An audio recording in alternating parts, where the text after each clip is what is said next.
자, 반갑습니다. 배동찬 교수의 마시는 돈 이야기의 배동찬입니다. 자, 여러분 반갑습니다. 차기 정부 부동산 특집 세 번째인데요. 돈 되는 지역 최대 수혜지는 어디가 될까요? 글쎄요. 언론에서는 연일 차기 정부 들어서 최대 수혜 지역에 대한 이야기들이 난리인데, 차기 정부의 핵심 공약인 재개발, 재건축, 리모델링을 활성화한다, 일기 신도시를 재정비한다, 부동산 세제를 정상화시키겠다, 세금 규제를 완화시켜 주겠다는 거고요. 주택담보대출 규제 완화와 다양한 주택금융제도로 주거사다리를 복원시켜 주겠다. 한마디로 말씀드려서 대출 규제 완화 정책을 피겠다는 거죠.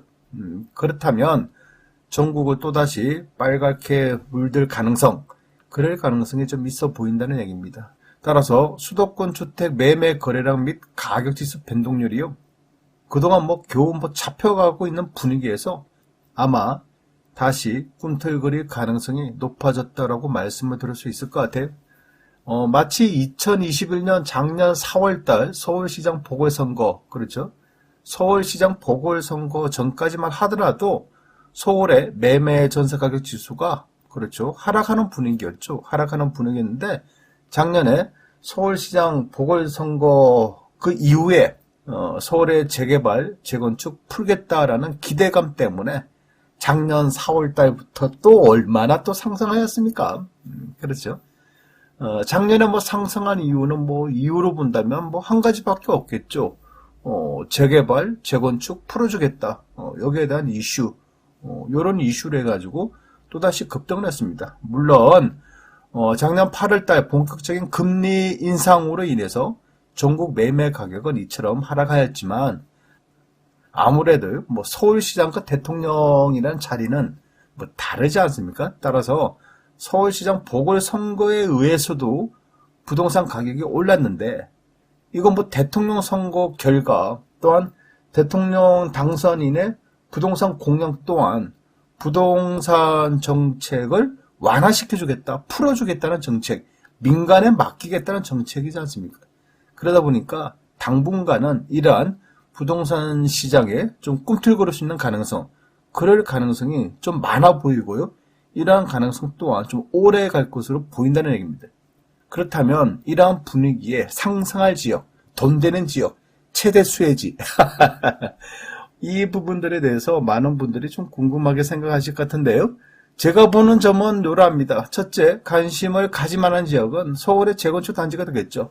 강남구 압구정동에 있는 현대아파트, 한양아파트, 여의도동의 서울아파트, 시범아파트, 양천구 목동에 있는 아파트, 또한 용산구 동부 이천동의 한강 삼익, 왕궁 맨션 등이 있겠죠. 그래요. 그런데 이렇게만 놓고 보면 서울의 재건축 단지가 요거밖에 없나? 그렇죠. 또 그 수많은 서울에 있는 수많은 재건축 단지들, 그런 단지들까지 다 이슈가 또 돼야 되겠죠. 그러니까 어떻게 보면 너무 좀 광범위하다. 서울의 그 많은 재개발 단지, 예정지, 그렇지 않습니까? 그러니 너무 광범위하다. 오르려면 진짜 아까 보신 화면처럼 다 빨간색, 전국에 다 오를 가능성이 많다라고 말씀을 드릴 수 있을 것 같고요. 두 번째로 본다면 일기 신도시 재건축, 리모델링인데요. 특히 분당이나 편촌 등에 눈여겨보셔야 되겠죠. 그런데 이것 또한 마찬가지죠. 분당하고 평촌, 그 많은 지역.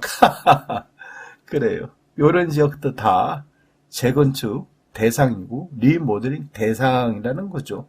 세 번째로 본다면요, 주택담보대출 완화와 또 다주택 중과세 완화를 하게 된다면 이제 내 집 마련에 관심을 가진 사람들, 그동안 대출 규제로 사지 못했던 사람들, 그런데 지금이라도 내 집 마련을 해야겠다라고 이렇게 생각하는 사람이 있다면 이제 주택담보대출을 완화시켜주고 다주택 중과세를 완화시켜준다면 역시 내 집 마련을 하겠다는 사람들이 좀 증가될 수 있다는 얘기예요. 그렇다면 이제 내 집 마련을 한다는 사람들이 과연 서울에 30억, 40억 하는 아파트를 살 수 있을까? 또한 수도권에 있는 8억짜리, 10억짜리 아파트를 살 수 있을까? 이런 부분에 대해서는 아무리 대출을 많이 해준다 하더라도 원리금 균등 분할 상한이기 때문에, 또한 지금 현재 금리가 올라가고 있는 이러한 추세에 은행 이자를 많이 받아서 내 집 마련을 하겠다? 요거는 분명히 부담이 크다라고 말씀드릴 수 있겠죠. 그런 의미로 본다면 지방광역시급에서 아직 내 집 마련을 하지 못한 사람들, 그런 사람들이 선택할 수 있는 거는 역시 매매 금액이 2억대, 3억대, 4억대 요 라인이 되겠죠. 그래서 3억짜리 아파트 대출을 뭐 1억 5천이나 뭐 2억 정도 받아서 내 집 마련 앞당겼다. 요런 케이스는 좀 증가할 수 있을 것 같아요.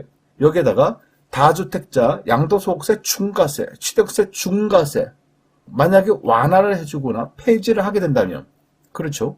그러면 또다시 광역시급의 중소형 아파트, 특히 개발 이슈가 있다. 또 도로나 철도나 교통 이런 부분에 대해서 호재가 있다. 이런 라인에 대해서는 관심을 가지셔야겠죠. 거기다가 광역시급 중에서도 아직 저평가된 지역, 그런 지역에 관심을 가진다면 아마 이런 쪽으로도 돈이 몰릴 가능성이 많다라고 말씀을 들을 수가 있다는 겁니다. 아무튼 뭐 이렇게 또 설명을 해드리니까 결국 종국이 또다시 빨갛게 물들 가능성? 그래요. 이럴 가능성이 또 있어 보이는데요. 왜냐하면 뭐 앞서 말씀드린 것처럼 서울 강남 아파트만 재건축하는 거 아니지 않습니까? 압구정이나 뭐 대치동이 하게 된다면 목동도 할 것이고 또한 상계동도 할 것이고 중계동도 해야 되지 않겠습니까? 그런데 이놈의 재건축 이야기, 뭐 대치동 음마아파트 재건축 이야기, 이건 뭐 벌써 오랜 과거부터 있었던 이야기지 않습니까? 그런데 아직도 못하고 있잖아요. 그런 의미로 본다면 서울 강남이나 목동이나 상계동이나 중계동이나 여의도나 마찬가지인 것 같아요. 이런 뭐 재건축을 해야 된다는 걸 누구나 다 알고 있어. 누구나 다 알고 있지만은 그 많은 재건축 아파트 단지들이 다 하기에는 부담이 된다는 거예요. 그러니까 아직도 시간이 많이 걸린다라고 이렇게 말씀드릴 수가 있다는 겁니다. 다만 뭐 안전진단 완화를 해주고 재건축 초과이익 환수제 완화 등을 해가지고 재건축에 대한 바람은 분다, 이렇게 말씀은 드릴 수가 있겠죠. 그리고 일기 신도시들 또한 마찬가지죠. 분당하고 평촌만 있는 건 아니잖아요. 일산도 있고 중동도 있고 삼본도 있고, 그리고 어떻게 보면 일기 신도시, 수도권에 있는 일기 신도시가 이렇게 5군데라면 지방까지 포함한다면 대전 둔산동, 그래요. 대전 둔산동도 일기 신도시랑 같이 지어진 전국 합계 200만 호 가량이지 않습니까? 그러면 전국에 일기 신도시로 지어진 아파트 200만 호가 됩니다. 요런 아파트 재건축, 리모델링 그렇잖아요.